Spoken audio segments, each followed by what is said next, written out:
Ancelotti fez a sua estreia pela seleção brasileira e pelo visto não saiu do jeito que a gente esperava. Muitas pessoas estão colocando esse jogo como branco e preto, tipo, muitas pessoas falando que o jogo foi muito bom e outras pessoas falando que foi muito ruim. Pra mim o jogo foi mais ou menos, com algumas coisas pra defender e outras coisas pra criticar. Se você está esperando parcialidade ou imparcialidade da minha parte, você não vai ver nesse vídeo, porque eu não acho que existe um cenário que eu possa olhar pra esse jogo e falar que esse jogo foi péssimo. O jogo em si foi péssimo, mas a atuação do Brasil que não foi péssima, mas o jogo foi muito ruim. Eu queria deixar isso bem claro antes da gente começar a comentar sobre a escalação, que eu não vou comentar só sobre a escalação. Enquanto eu comento sobre a escalação, eu vou falar um pouco sobre cada jogador aqui, e eu tenho muita coisa pra falar, então vamos começar logo pra esse vídeo não ficar enorme, porque eu já tô postando esse vídeo muito atrasado. Então vamos lá, pra começar aqui, Richarlison. Pelo amor de Deus, né? O Richarlison nessa convocação a gente já entendia porque ele já tinha trabalhado com o Carleto, mas pelo amor de Deus, errou tudo. Inclusive vai ter um lance que eu vou mostrar aqui no vídeo, que o Vinícius Júnior ele leva até o final da linha de fundo e ele toca pro Richarlison e o Richarlison fura a bola. Mas enfim, a gente vai comentar mais dele depois. Vinícius Júnior, eu acho que ele teve uma atuação ok, uma atuação melhor do que as que ele havia fazendo nos últimos tempos pela seleção brasileira. Em alguns momentos a gente vinha alguma referência daquele Vinícius Júnior que a gente vê no Real Madrid. Sobre o Estevão, eu acho que ele fez uma partida ok também, uma partida não no nível do Vinícius Júnior, mas uma partida ok, tanto que teve aquele momento que ele roubou a bola e quase que resultava no único gol que o Brasil teria nesse jogo, né, mas infelizmente os caras não conseguiram finalizar. O Gerson, ok, Bruno Guimarães, extremamente sumido. Por muito tempo eu fui defensor do Bruno Guimarães, muito disso porque eu comecei a ver futebol pelo futebol europeu, e nessas minhas sessões de ver Premier League eu acabava vendo muito jogo do Newcastle, e por ele ser brasileiro, né, ele e o Joelinton eram os jogadores que eu mais observava em campo, e por isso eu achava o futebol dele excelente. Não é à toa que ele tá na seleção brasileira, mas por conta dessas atuações dele na seleção brasileira começou a surgir o tal do Bruno Guimarães hipotético, que a gente fica perguntando, meu Deus, cadê esse Bruno Guimarães que a gente fala tão bem na seleção brasileira? Porque, mano, a gente não consegue ver o Bruno Guimarães em campo, velho. É impressionante. Se essa dupla aqui não foi tão bem na partida, o Casemiro também não foi lá essas coisas, mas por ser o Casemiro, eu acho que já foi uma ótima volta pra seleção brasileira. A gente tava precisando muito de um cara que se impõe no jogo, aquele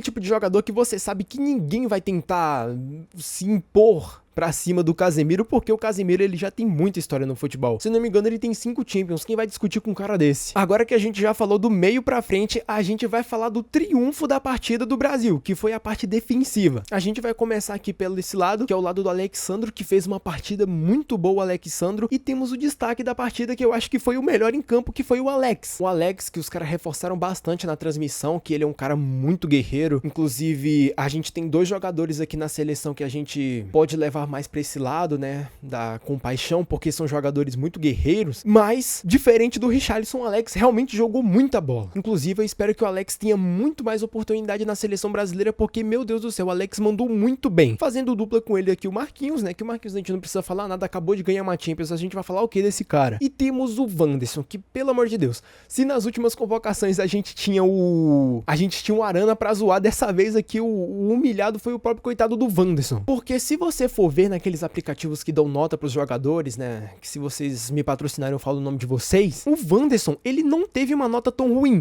mas o que a gente viu em campo foi um jogador totalmente perdido. Pelo que a gente viu nessa partida, o Brasil ele entrou mais na intenção de defender. E nesse sentido, faz mais sentido o Wanderson do que o Wesley aqui na lateral. Só que, mano, por puro futebol, não dá pro Wesley ficar comendo banco pro Wanderson não, pelo amor de Deus. E pra finalizar, o Alisson Becker, que eu também vou falar um pouquinho mais dele durante o vídeo. Só que, mano, o Alisson, ele não passa aquela confiança do Liverpool. Teve alguns lances ali que, se fosse no Liverpool, ele não ia fazer a gente ficar tão apreensivo assim. A gente já começa o jogo no hino com essa bandeira da Shopee, porque, pelo amor de Deus, os caras tá economizando estrela. É porque tem muitas aqui, né? Será que o Ancelotti vai colocar mais uma? Depois disso, a gente viu o Ancelotti trabalhando muito. Eu acho que eu nunca vi o Ancelotti falando tanto. Mano, olha a expressão na cara desse homem. Aqui, ó, faz certo, porra! Mano, muito bom mesmo ver o Ancelotti comandando a seleção brasileira. Mas, mano, vocês sentiram a mesma coisa que eu? Eu senti que o futebol sul-americano rebaixa qualquer um. o Ancelotti, ele perdeu totalmente a sua aura. Ele tava parecendo mais um dentro de campo, tá ligado?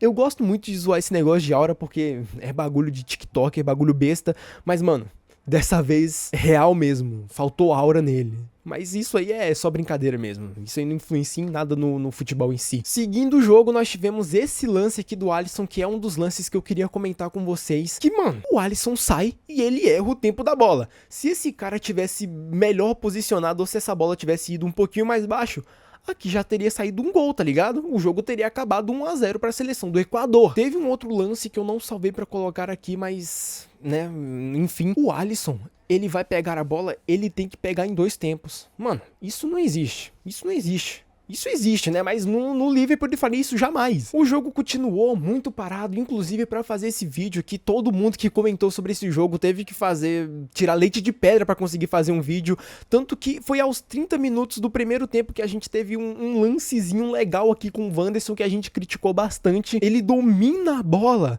só que ele deixa a bola escapar e o defensor vai lá e tira. Todo mundo em casa no modo Kiko, chuta, chuta. O primeiro tempo continuou e nós terminamos o primeiro tempo em 0 a 0. Quando o jogo voltou, o lance mais interessante que a gente teve foi esse lance da bandeirinha que, pelo amor de Deus, se eu não me engano, eles ficaram uns 3 minutos pra resolver esse negócio da bandeira. E o defensor do Brasil e também o defensor da partida chegou pra resolver tudo. Vocês veem que quando o cara é foda, o cara resolve até o lance da bandeira. Depois tivemos esse lance aqui que eu vou deixar totalmente bugado aí pra eu não tomar um copyright na minha bunda.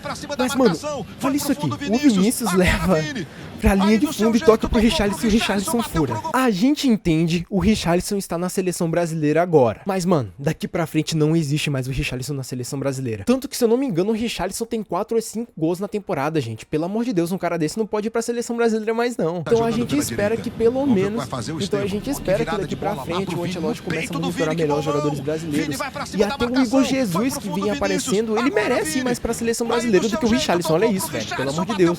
Depois disso, nós tivemos um lance do Casemiro, que eu também não encontrei imagem, mas eu coloquei uma imagem dele aqui pra falar sobre. Que foi aquele lance que ele recebeu a bola, mas ele chutou bem fraquinho, bem fraquinho, mas a gente já usa essa imagem dele aqui pra destacar o quão bom foi ver o Casemiro de volta na seleção brasileira. Sempre que a gente via os capitães da seleção brasileira, nenhum deles tinha a tal da aura, né? Nesse vídeo aqui eu adorei falar da aura, porque, mano, o Casemiro tem a aura, porra! Depois disso, não tivemos mais nada de destaque nessa partida. No final da partidinha, lá pros acréscimos, o Equador começou a descer. Eu fiquei com muito medo do Brasil tomar um gol no finalzinho. Se o Brasil tomasse um gol, eu falei, eu ia chorar de raiva. Depois que a partida acabou, como um bom brasileiro, já começaram a soltar os memes e já tem aqui o Ancelotti. Pelo amor de Deus, que porra é essa aqui, rapaziada? Pra vocês terem noção, a partida foi tão chata que olha o que os caras estavam apostando.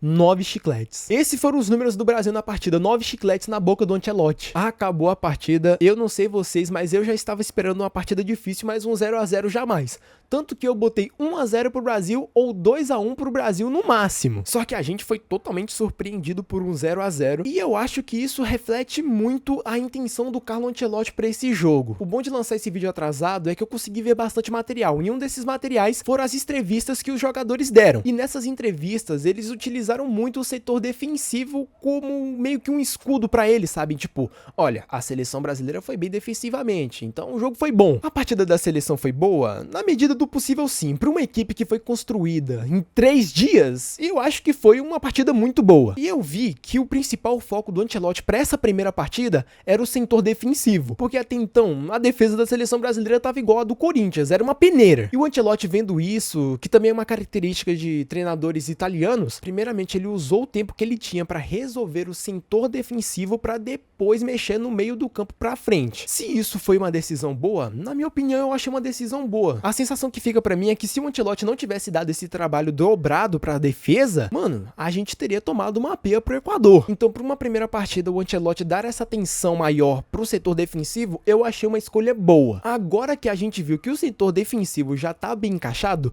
a gente precisa trabalhar melhor o meio para frente, porque desde a saída do Tite, o setor defensivo é o de menos. Ontem a gente viu uma seleção com pouca criatividade, mas pra mim foi um início esperançoso, porque a gente viu pelo menos em um dos setores uma melhora. Não foi uma melhora na seleção em si, foi uma melhora em um setor específico da seleção brasileira. Então, se a gente for melhorando as coisas aos poucos, você realmente ver que tá acontecendo alguma coisa, diferente do Dorival, que falava que faltava só mais um pouquinho para as coisas encaixarem e a gente nunca via essas coisas encaixando. No primeiro jogo do Ancelotti a gente já viu uma defesa sólida, e isso pra mim foi uma recompensa. Apesar de um 0 a 0 que tava me dando sono, esse jogo me deu tanto sono que eu tava achando que era um jogo de 9h30. Eu achei que esse jogo tava acabando às 11 horas.